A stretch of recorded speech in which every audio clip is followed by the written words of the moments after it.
dalam arti kata normal itu, Agnes juga diwakili dengan tim kuasa hukum, ya, yang juga sudah memperjuangkan dan menyampaikan hal-hal yang ingin mereka sampaikan atas dasar hukum yang mereka yakini. Jadi apa yang disampaikan di media saat ini itu bukan hal baru, itu semua sudah disampaikan, ya, disampaikan dalam persidangan. Nah, kami juga menyampaikan apa yang menurut pendapat kami sesuai dengan ketentuan Undang-Undang Hak Cipta. Nah, ternyata hakim lebih sependapat, ya, lebih sependapat dengan argumentasi hukum yang kami sampaikan, bahwa di Undang-Undang Hak Cipta itu tidak ada pengguna, yang ada penggunaan secara komersil, ya, nggak ada juga IO, yang ada itu pelaku pertunjukan, dan pelaku pertunjukan itu adalah seseorang atau beberapa orang yang mempertunjukkan ciptaan. Nah, jadi dari logika hukum kita kan sudah jelas, dan nggak mungkin IO yang mempertunjukkan karya cipta, sudah pasti itu adalah penyanyi. Jadi itu yang mungkin menjadi salah satu dasar pertimbangan hukum hakim dalam memberikan putusan tersebut. Nah, karena di awal gugatan ini kita laporkan, kita gugat itu, kita daftarkan secara e-court, maka pada waktu putusan itu juga diputuskan dan disampaikan secara e-court pada tanggal 30 Januari. Jadi tanpa kehadiran kami sebagai kuasa hukum Ari Pias, dan juga tidak dihadiri oleh kuasa hukum Agnes Mo, karena dilakukan secara e-court. Itu yang bisa kami sampaikan. Terima kasih. Iya, tentunya sekarang inisiasi untuk revisi Undang-Undang Hak Cipta itu sudah dilakukan. Sebagai inisiatornya Melly Guslow, dan nanti tentunya kita akan kawal bersama, mungkin juga bersama Bang Minola juga nanti kita akan koreksi supaya kalimat-kalimat dalam undang-undang itu tidak multitafsir sehingga menjadikan polemik di kemudian hari. Jadi kalimat-kalimat yang tegas akan ditegaskan lagi dalam revisi undang-undang yang rencananya akan kita godok terus mungkin di bulan puasa, sehingga penyanyi, kalau masyarakat sih sebenarnya udah paham, masyarakat itu 90% paham bahwa yang memang harus minta izin. Jadi ada, mungkin saya nggak tahu ya, ada kalimat memang nggak tahu di undang-undang atau nggak tahu di SK Menteri bahwa pengarang lagu, komposer dilarang melarang. Nanti Bang Minola bisa menjawab. Saya nggak tahu tuh di undang-undang atau di SK. Jadi pencipta itu dilarang melarang itu bukan di bagian pertunjukan. Jadi mungkin begini, saya Ahmad Dhani sebagai komposer nggak bisa melarang seluruh karaoke untuk tidak menggunakan lagu saya. Jadi sesuatu yang tidak bisa dimonetize itu tidak boleh dilarang. Jadi penggunaan misalnya band cafe mau nyanyi lagu saya nggak bisa melarang, wahai band cafe seluruh Indonesia dilarang menggunakan lagu saya, itu saya nggak bisa. Mungkin maksud undang-undang itu seperti itu, dan saya rasa itu memang benar gitu. Jadi saya nggak mungkin bisa melarang seluruh hotel, seluruh restoran nyetel lagu saya larang, nggak bisa gitu, memang nggak bisa.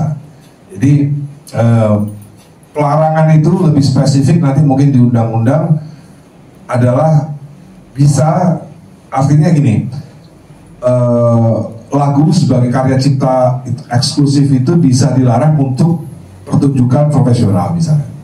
Nah, itu memang belum ada, tapi nanti mungkin akan ditegaskan. Supaya apa? Supaya memang di Undang-Undang Hak Cipta nomor 1 itu hak cipta itu melekat pada penciptanya. Jadi mau dilarang juga nggak apa-apa gitu, selama itu sesuatu yang digunakan untuk komersial ya.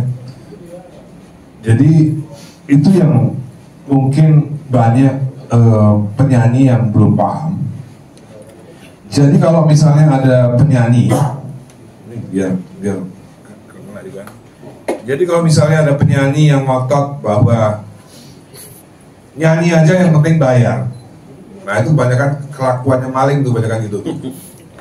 Jadi ada pendapat bahwa yang penting bayar. Jadi nanti kalau ada penyanyi yang ngomong gitu, boleh, yang penting bayar. Nah, ini mereka ini punya DNA maling.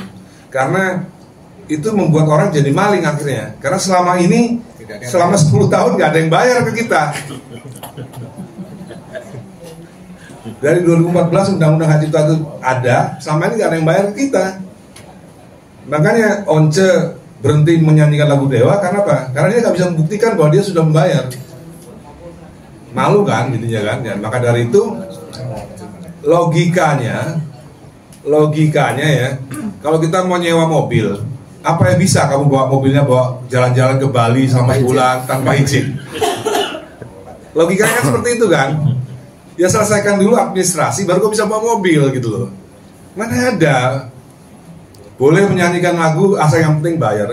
Ini hal-hal yang tidak akan mungkin ada lagi di revisi Undang-Undang Hak Cipta selama saya jadi anggota Dewan. Terima kasih. Ya, jadi ingin memperjelas apa yang disampaikan oleh Mas Dhani tadi itu, ya. Jadi memang adalah satu kesalahan kalau menurut pendapat saya ini, kalau kita menyatakan bahwa boleh nyanyikan tanpa izin asal bayar. Apalagi landasannya adalah yang selalu dibawa-bawa adalah pasal 23 ayat 5. Berulang kali juga saya sampaikan, pasal 23 itu judulnya, ya, sebelum mendahului pasal 23 adalah hak ekonomi pelaku pertunjukan. Nah, di ayat 1, 2, 3, 4 itu seperti yang dikatakan oleh Mas Dhani tadi itu, penyiaran, voksasi, semua segala macam. Jadi kan tidak mungkin radio telepon Mas Dhani dulu sebelum menyiarkan lagunya. Nah, jadi yang penting tidak dianggap melanggar sepanjang di ayat 5-nya dia melakukan pembayaran ke lembaga manajemen kolektif. Dan sebenarnya bisa juga harus diperlihatkan di dalam laporan keuangan. Radio ini bayar sekian, radio ini bayar sekian. Selama ini kan masih gelondongan kita lihat. Ya, itu berlaku untuk yang itu. Jadi pasal 23 ayat 5 itu berlaku untuk seperti itu. Nah, bagaimana untuk pertunjukan atau live concert? Itu berada di pasal 9. Judulnya beda. Judulnya adalah hak ekonomi pencipta. Nah, di 9 ayat 1-nya dikatakan apa saja yang menjadi hak ekonomi pencipta itu. Salah satunya adalah pelaku pertunjukan ciptaan. Ini kan sama seperti konser, ya, mempertunjukkan suatu ciptaan. Nah, kalau ciptanya lagu, ya berarti konser lagu, mempertunjukkan lagu, menyanyikan lagu. Di 9 ayat 2-nya dikatakan dengan tegas, setiap orang wajib untuk mendapatkan izin dari pencipta ketika ingin menggunakan ciptaannya secara komersil.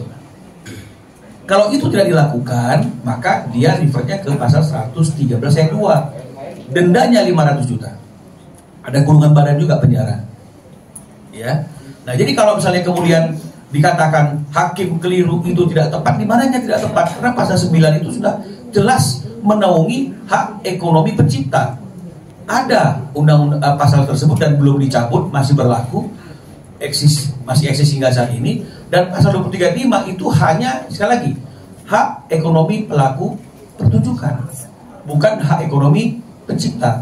Jadi ini yang suka terjadi adalah penggabungan sehingga akhirnya ada kata-kata pencipta dilarang, ya, untuk melarang penyanyi untuk menyanyikan lagunya. Loh, kita tidak melarang, tapi boleh tidak mengizinkan. Karena pasal 9 ayat 2 kan mengatakan kan harus ada izin. Jadi kalau misalnya kemudian dimintakan izin, misalnya, Mas Pius, saya boleh gak izin untuk menyanyikan lagu? Nggak boleh. Berarti kan nggak mendapat izin. Tetap dinyanyikan. Ya, kena 113. Jangan larinya ke pasal 23 ayat 5. Karena itu judulnya sudah hak ekonomi pelaku pertunjukan. Beda bab. Ya, beda judul. Nah, jadi ini yang masyarakat juga perlu memahami. Kadang-kadang mereka suka rancu dengan masalah-masalah ini karena mungkin sudah berpuluh-puluh tahun diberikan pemahaman yang keliru. Ya, sekali lagi ini masalah denda. Karena kalau sudah tidak melakukan kewajiban, denda dong. Jadi sudah tidak boleh lagi bayar sesuai dengan bayaran normal. Yang dibayarkan itu adalah bayar sesuai dengan bayaran denda karena telah melakukan pelanggaran. Saya kira seperti itu penjelasannya yang lebih ingin kami sampaikan. Terima kasih. Ya, kita akan usahakan itu. Maksudnya dari ya, sebisa mungkin bisa, kalau nggak di undang-undang ya mungkin di SK Menteri nanti antara itu. Karena nggak semuanya harus ada di undang-undang. Tapi kembali ya, saya tambahkan bahwa yang harus kita pahami adalah izin dan royalti adalah hal yang berbeda. Jadi ketika seorang pelaku pertunjukan ingin mengadakan atau ingin menyanyikan lagu atau menggunakan lagu dari karya cipta para pencipta, harus mendapatkan izin, harus mendapatkan lisensi. Nah, hal ini tidak pernah dilakukan di Indonesia selama berpuluh-puluh tahun. Dari awal tercetusnya Undang-Undang Hak Cipta Nomor 28 Tahun 2014 tidak pernah dilakukan. Jadi semacam sebuah kebiasaan yang dilakukan terus-menerus. Kebiasaan dilakukan bertahun-tahun, berpuluh-puluh tahun, akhirnya menjadi sebuah pembenaran. Nah, kami ingin menyampaikan di sini bahwa dalam menggunakan lagu atau menggunakan karya pencipta lagu harus mendapatkan izin. Itu yang harus kami tegaskan di sini. Kami akan berjuang untuk itu terus, bahwa untuk menggunakan karya harus mendapatkan izin dari para pencipta lagu. Mas Piu, mau nanya Mas Piu, menanggapi, pokoknya mewakili Ari Bias juga dari aksi gitu, menanggapi pernyataan Agnes Mo gitu, maksudnya selain kasasi dia juga sempat bilang ini ada unsur keserakahan gitu mengenai royalti gitu, mungkin Mas Piu bisa menanggapinya gitu. Ya, saya mau menanggapi, kita ingin tahu unsur keserakahan kita dari mana. Karena pada dasarnya setiap manusia atau setiap umat manusia itu diciptakan menurut porsinya masing-masing. Porsinya pencipta, porsinya penyanyi, porsinya I.O, penyelenggara. Dan mereka mendapatkan porsi masing-masing. Nah, selama ini kami tidak mendapatkan, para pencipta lagu ini tidak mendapatkan porsinya, tidak mendapatkan hak yang sewajarnya. Jadi kalau teman-teman ada yang mendapatkan royalti, nanti ditanyakan lagi pada Agnes dari 2014 sampai sekarang. Nanti tanyakan aja kepada Agnes kalau ketemu ya. Dari 2014 sejak undang-undang ini berlaku sampai tahun ini sudah berapa miliar yang dihasilkan dari lagu-lagu kami. Nah, lalu ditanyakan kepada pencipta. Pencipta dapat berapa? 0. Ya, itu lagi ya. Jadi harus dapat porsinya masing-masing. Selama ini kita tidak mendapatkan porsinya, tidak mendapatkan hak yang sewajarnya, tidak memberikan manfaat ekonomi bagi para pencipta lagu. Jadi letak keserakahannya di mana itu yang nanti kita tanyakan. Letak keserakahannya di 0 tadi. Pencipta lagu dapat 0. Apakah sikap aksi ini akan juga diberikan kepada pihak Agnes? Maksudnya? Pernyataan sikap ini. Ini kan untuk semua orang. Ini kan untuk semua orang. Jadi ini memang kita share, kita bagikan ke semua orang, baik dari orang-orang yang dengerin berita ini, dapat berita ini dari mana, media, I.O, penyelenggara, penyanyi. Tapi kalau mau buat clickbait gitu, kata Ahmad Dhani, akhirnya sebut ratusan miliar, pencipta 0.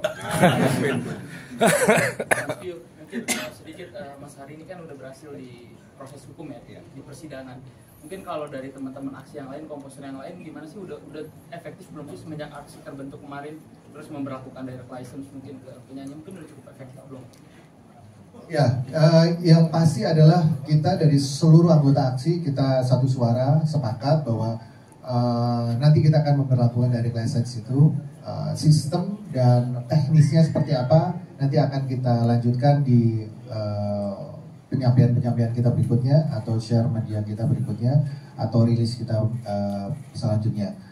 Dan juga kita nanti juga akan ada pertemuan yang diinisiasi oleh Mas Ahmad Dhani di DPR ya, untuk mengundang para pencipta lagu dan penyanyi bersama-sama. Kita akan menyampaikan itu, termasuk hal-hal yang berkaitan dengan teknis bagaimana direct license ini nanti akan diberlakukan.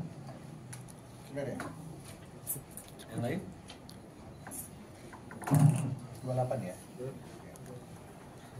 Beda pendapat itu hal yang biasa ya. Kalau kita bicara saat pendiri Republik ini berdebat soal Pancasila, juga berdebat biasa aja. Tapi ya berteman tetap berteman. Gitu. Jadi ya sehebat apapun perdebatan ya, kita kan cuma saling ini aja, saling adu argumen, bukan adu sentimen gitu. akan duduk bareng juga dengan tanggal 28 itu rencananya mau saya undang semua mereka yang peduli gitu ya, dan semua termasuk IO tanggal 28 Februari. Tempatnya mungkin nggak di DPR supaya lebih lebar, lebih luas dan lebih netral. Jadi semua kita undang IO, penyanyi untuk mempunyai kesepakatan bersama. Ada proposal dari para pencipta lagu dalam melakukan dunia pertunjukan gitu, sehingga proposal nanti itu ketika disepakati bersama kita akan ajukan nanti sebagai kesepakatan bersama untuk undang-undang hak cipta berikutnya gitu. Mas Denny, mungkin sedikit mengenai draft revisi undang-undang hak cipta gitu. Apakah mungkin draft yang kemarin diajukan sama Mas Anang dimasukkan lagi dan diperbaiki lagi sama Mas Denny, atau mungkin seperti apa sih? Enggak, kalau Mas Anang kan undang-undang musik beda ya. Oh. Beda itu. Undang-undang musik itu hal yang berbeda dengan UU hak cipta. Kalau hak cipta kan semua, nggak cuma musik aja. Dan tidak hanya musik pop, tapi ada musik tradisional. Sehingga mungkin kepentingan kita hanya di musik pop aja gitu. Apalagi aksi hanya mengurusi performing rights gitu.